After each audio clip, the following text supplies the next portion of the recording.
কোনো এক সময় এখানে বাইকের 5 টাকা করে টোল দিতে হতো। এখন আর বাইকের টোল লাগে না, শুধু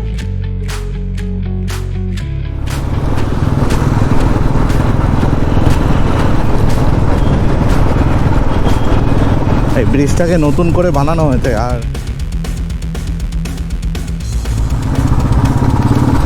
এখানে আশেপাশে প্রচুর দোকান রয়েছে, তো একটু বুঝে শুনে কিনতে হয়। তা আমি মোটামুটি যে দোকানে যাই সেই দোকানে আপাতত চলে যাই।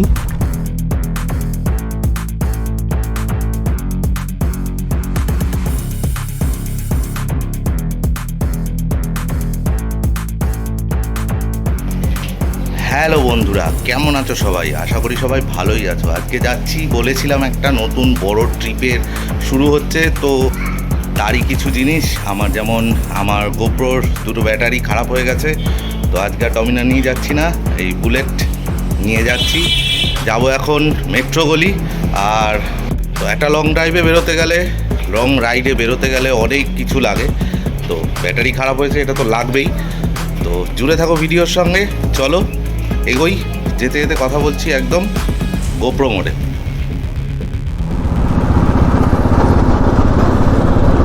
ওয়েদারটা কিন্তু আজকে খুব ভালো, মানে বৃষ্টি হবে হবে, একটু ঠান্ডা ঠান্ডাও আছে। দুদিন ধরে খুব বৃষ্টি হচ্ছে। আর দিল্লি রোডে আছি, এবার কলকাতার দিকে যাব সেকেন্ড হুগলি ব্রিজ দিয়ে।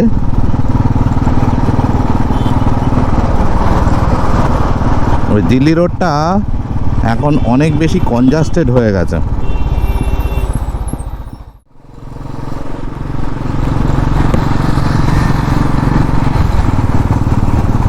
ওল্ড দিল্লি রোড এখান থেকেই স্টার্ট হয়, আর ঠিক এর নিচটাই হলো ডানকুনি বা উত্তরপাড়া যাওয়ার রাস্তা।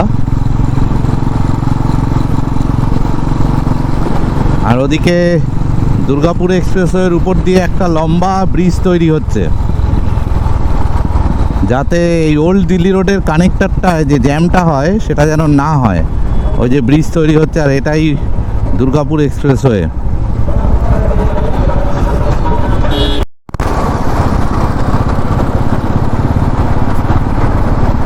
এই বাদিকের এই রাস্তাটা দিয়েও কলকাতার দিকে যাওয়া যায়, মানে দক্ষিণেশ্বর হয়ে এয়ারপোর্ট হয়ে যাওয়া যায়, বাট আমি এটা দিয়ে যাব।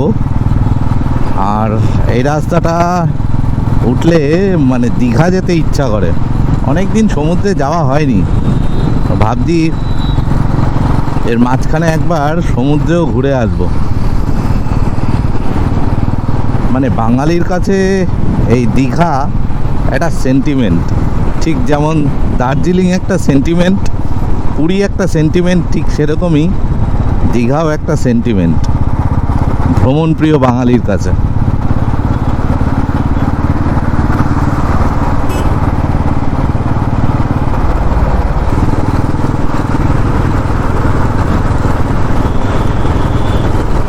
দ্বিতীয় হুগলি ব্রিজের টোলগেট,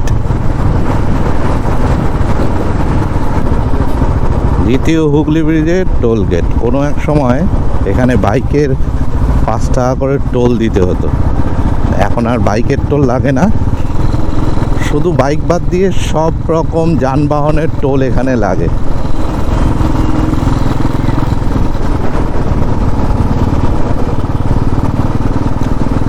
এখানে রোডের কাজ হচ্ছে বলে রাস্তাটা ছোট করে রেখেছে, আর ওদিক থেকেও গাড়ি যাওয়ার মতো পজিশন করে রেখেছে।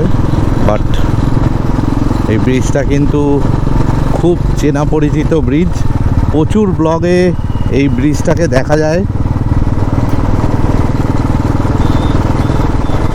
আর এই ব্রিজ শেষ হওয়ার সঙ্গে সঙ্গেই সামনে দেখা যাচ্ছে ভিক্টোরিয়া, আর এদিকে D42।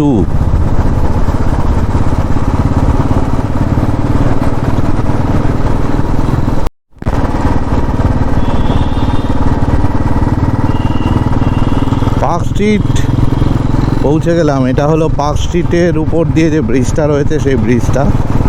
আর সামনেই মেট্রো গলি।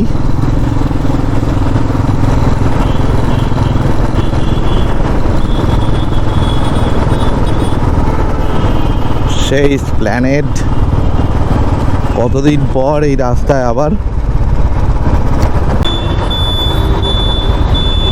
সোজা কেশিদাস মিষ্টির দোকান, আর ডান দিকে মসজিদ, আর এদিকে চৌরঙ্গি। এদিকে অল্প অল্প করে বৃষ্টিও নেমে গেছে, সিগন্যালটাও দিচ্ছে না, জাস্ট ডান দিকে ঘুরবো যে। দেখো দেখো দেখো, বৃষ্টিটা নেমেই গেল জোরে। আরে দে রে বাপ।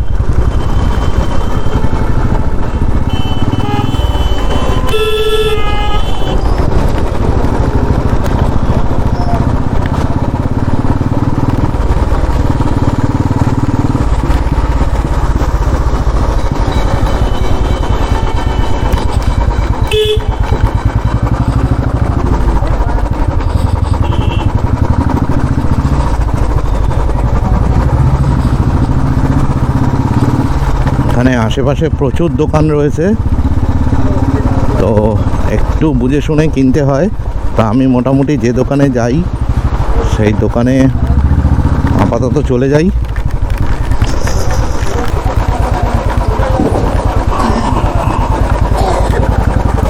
না না, এটা না, এইটা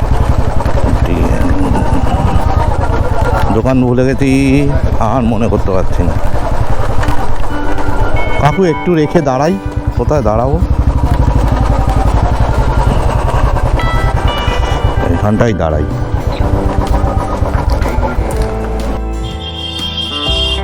এই কাকার দোকানে এসে গেছি, আর ডিজিটেকের একটা মাইক নিলাম, আর লাগবে তোমার গোপ্রোর ব্যাটারি। গোপ্রোর ব্যাটারি আগেই আমার খারাপ হয়ে গেছে, কাকাকে বললাম, তো বললো দুটো ব্যাটারি কাকার দোকান থেকে এখন নিই। আর এর আগেও আমি এরকম একটা নিয়েছিলাম K8, ওটা অনেক দিন চলেছে, ওই জন্য এখানেই এসছি আবার।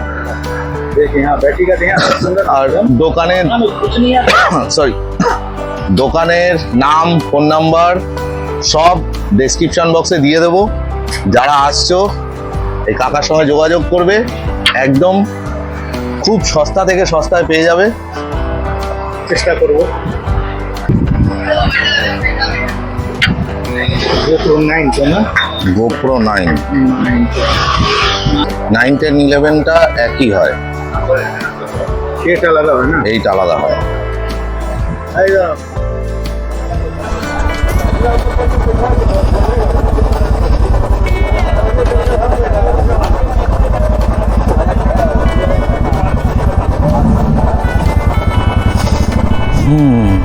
মেট্রো গলি থেকে কাজ হয়ে গেল, এবার আস্তে আস্তে আবার বাড়ির দিকে ফেরার পালা। কিন্তু এই রাস্তা দিয়ে বাঁদিকে যাওয়া যাবে না, আমাকে ডান দিক দিয়ে গিয়ে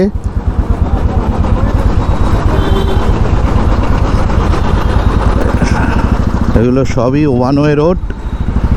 এই ট্রাম লাইন ধরে সামনের মোড় থেকে ডান দিকে গিয়ে ওখান থেকে আবার ডান দিক দিয়ে যেতে হবে আমায়। যাই হোক, কলকাতায় এই ওয়ান ওয়ে রোডটা তো আছেই।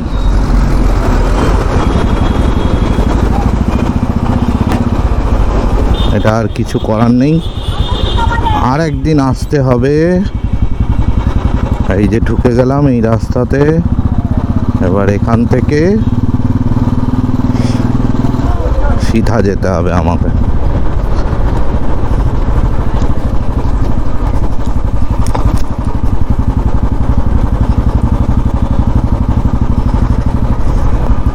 মেট্রো গলির এই দোকানটায় যে কোনো জিনিসের দামটা একটু সস্তা, আর আমি নর্মালি এই দোকানটা থেকে নিই। সামনে বড় KFC, পিৎজা হাট,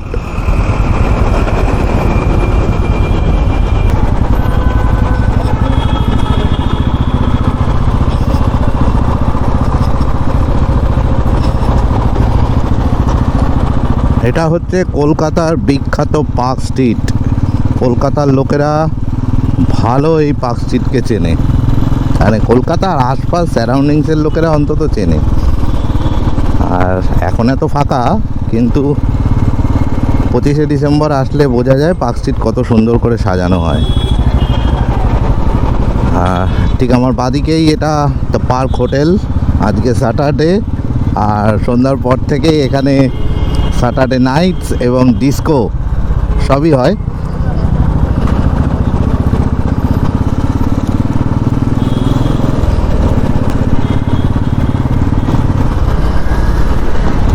সব দিকে KKR-এর ছবি দেওয়া আছে।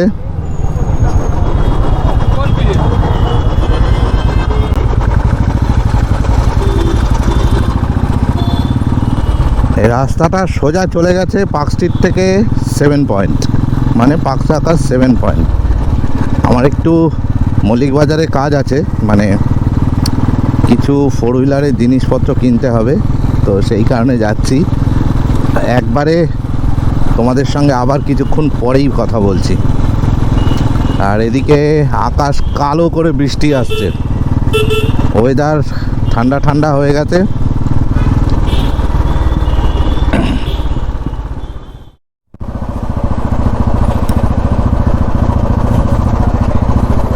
সময় এখন বিকেল 4:30, আর রাস্তার কন্ডিশান, মানে ওয়েদারের কন্ডিশান জাস্ট অসাম হয়ে গেছে। হোক হোক, একটু বৃষ্টি হোক, বৃষ্টি হলে বেশ মজাই লাগে। এটাই মল্লিক বাজার। এই বাদিকে পুরো মার্কেটটাই মল্লিক বাজার মার্কেট। আর 4 হুইলারের যত রকম পার্টস আছে এখানে পাওয়া যায়, এবং সেটা ফার্স্ট হ্যান্ড হোক আর সেকেন্ড হ্যান্ড, সব পার্টসই পাওয়া যায়। তো আমারও কিছু পার্টস কেনার ছিল, তো সেটা কেনা হয়ে গেছে। এবার আস্তে আস্তে বাড়ির দিকে ফেরার পালা। হাই রোড দিয়ে না গিয়ে আমি এরকম রাস্তা দিয়েই যাচ্ছি, তার কারণ বৃষ্টি আসতে পারে, হাই রোডে দাঁড়ানোর জায়গা পাবো না। রেনকোট আছে ঠিকই, কিন্তু তাও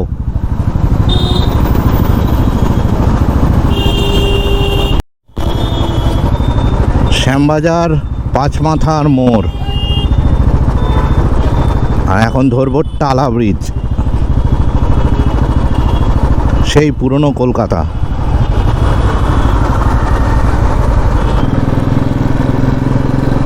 পুরনো টালা ব্রিজটাকে ভেঙে নতুন করে বানানো হয়েছে, আর এটা সেই নতুন টালা ব্রিজ। আর ঠিক ব্রিজের ডান দিকেই রয়েছে টালা ট্যাঙ্ক।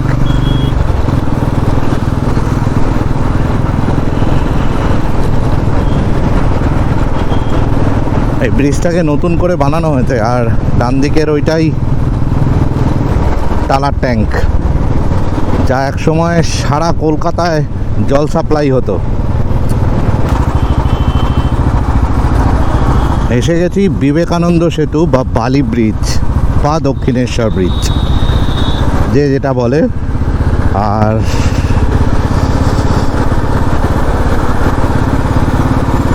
ঠিক বাদিকে যেটা আছে এটা হলো নিবেদিতা সেতু, নতুন ব্রিজ, আর ওটাতে বাইক নিয়ে ওঠা যায় না।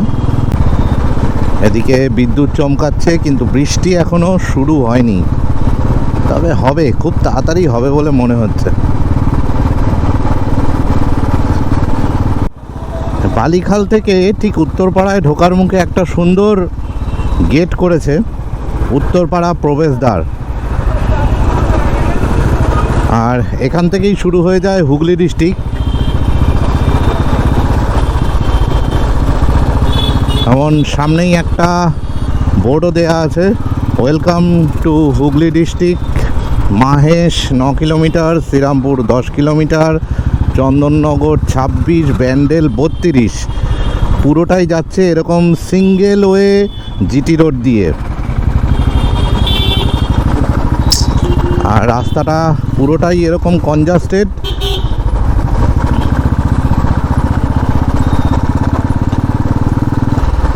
রাস্তাটা পুরোটাই এইরকমই কনজাস্টেড থাকে সব সময়। এটাই ওল্ড জিটি রোড, মানে এটাই জিটি রোড। জাস্ট ফিরেছি, বৃষ্টি নামার আগেই চলে এসেছি। আর গেছিলাম মেট্রো গলি, পুরো ভিডিওতে দেখলে। এনএস ইলেকট্রনিক্স নাম, ফোন নাম্বার ডেসক্রিপশন বক্সে দিয়ে দিচ্ছি। যারা কিছু জিনিস নিতে চাও ক্যামেরা রিলেটেড, তারা গিয়ে যোগাযোগ করতে পারো, খুব সস্তায় পেয়ে যাবে। কাকু খুব সস্তায় দেয়। আর আমি দুটো গোপ্রোর ব্যাটারি নিয়েছি আর একটা মাইক নিয়েছি, সব মিলিয়ে 3000 টাকা মতো আমার বিল হয়েছে। আর যারা আমার চ্যানেল দেখছো তাদেরকে বলবো অবশ্যই সাবস্ক্রাইব করো। যদি ভালো লেগে থাকে তাহলে ফ্যামিলি মেম্বার, বন্ধু বান্ধব সবার মধ্যে একটু শেয়ার করে দিও। দেখা হচ্ছে আমার নেক্সট ভিডিওতে। ততক্ষণ পর্যন্ত রাইড সেফ, জয় হিন্দ।